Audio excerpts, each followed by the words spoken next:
Hello and welcome to our new webinar. Our theme today is Guide to Formulate Waterless Products. Waterless cosmetics is a trend that is here to stay, and we are going to see more and more variety of products that do not contain water.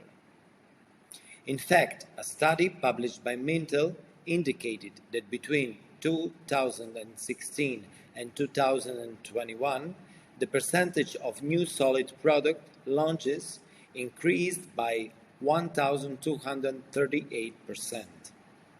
When we think of waterless cosmetics, it is common to think of solid cosmetics, but there are up to 6 different cosmetic forms that we can formulate without water.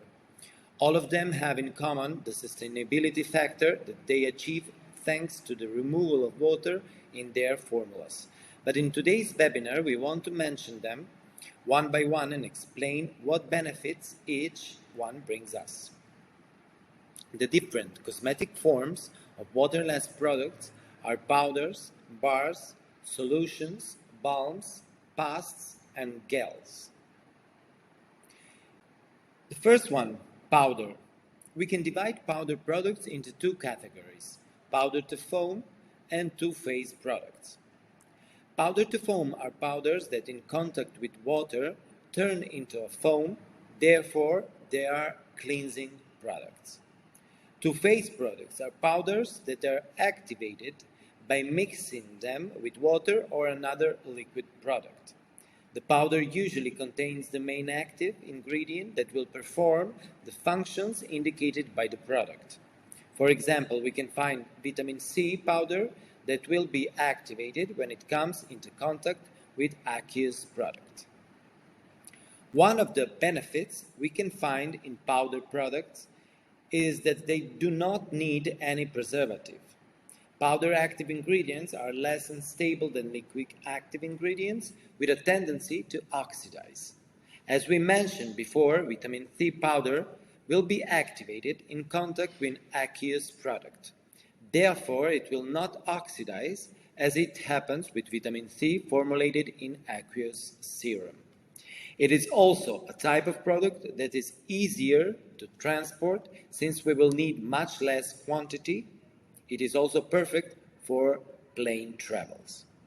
One of the drawbacks that we have found with this type of product is that it can be difficult for the consumer to use as they need to mix it with water or another product.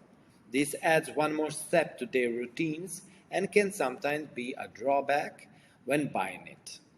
As an example, we can see a cleansing powder from the brand Anidra packaged in a bottle with a dispenser to facilitate its use, which turns into foam when mixed with water.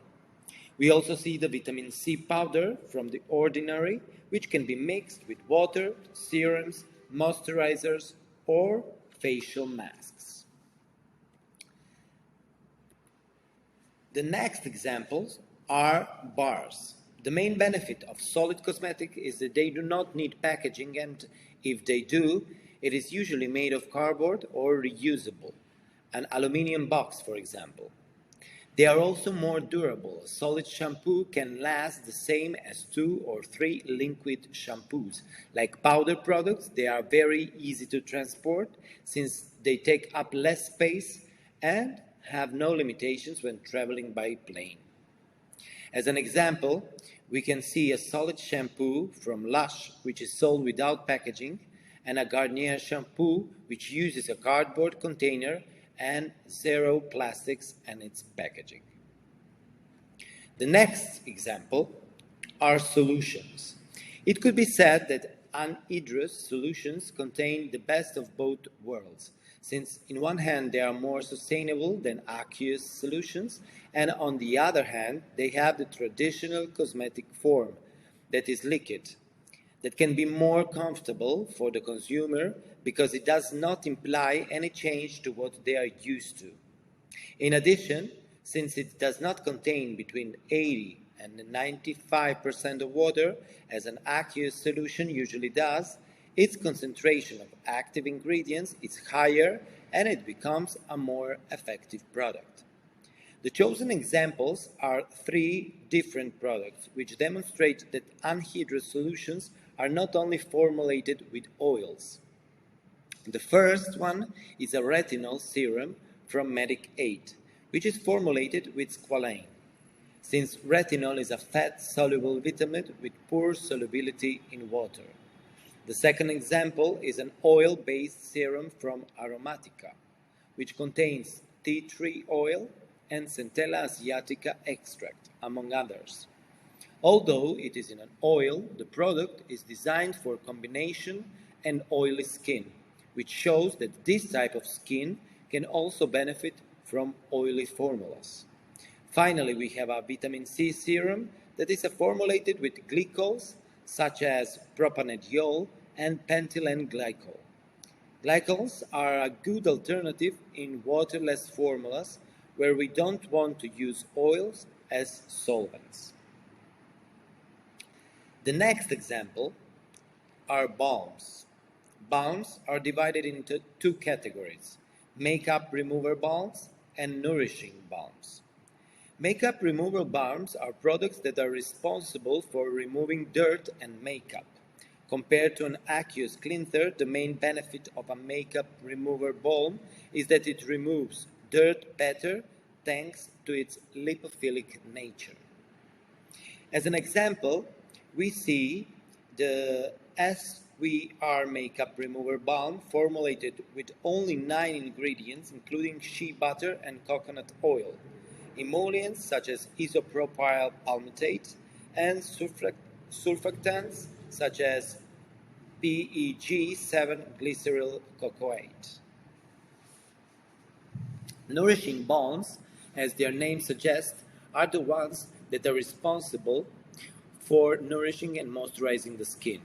They mainly use waxes and butters with emollient properties and are especially beneficial for dry skin. Our example is a Kiehl's Lip Balm, which contains emollient ingredients such as petrolatum, vaseline, squalane, and lanolin. The next one son pastes. Pastes are created by mixing waxes and butters with products in powdered form. These powders are usually clays, therefore the result is a facial mask. Most facial masks made with clay have cleansing, detoxifying, astringent, or antibacterial properties. The ingredients used are usually natural ingredients, which is why pastes are a common product in natural cosmetic lines or brands. The SAS Skin facial mask that we show in the example is formulated with only 6 ingredients, including sunflower oil, bentonite clay, and silica, both of which regulate sebum. The second example is a lash mask, also formulated with a clay, in this case kaolinite. And the last example are gels. When we talk about anhydrous gels, we are referring to oleogels, which are lipophilic-based cleansing products. These are similar to cleansing balms, but instead of using waxes and butters, they use oils. Their benefits are also similar. As we mentioned before, oily cleansers remove lipophilic-based dirt better, such as makeup or sweat, than aqueous cleansers. This type of product is usually formulated with ingredients suitable for sensitive skin and that do not dry out the skin. In the examples, we have 2 cleansing oleogels from Caudalie and Orange, which contain emollient oils formulated together with emulsifying ingredients such as polyglyceryl 2-sesqualeate and polyglyceryl 4-oleate. This will allow the gel to form a soft foam in contact with water. That's all for today. Thank you very much for your attention.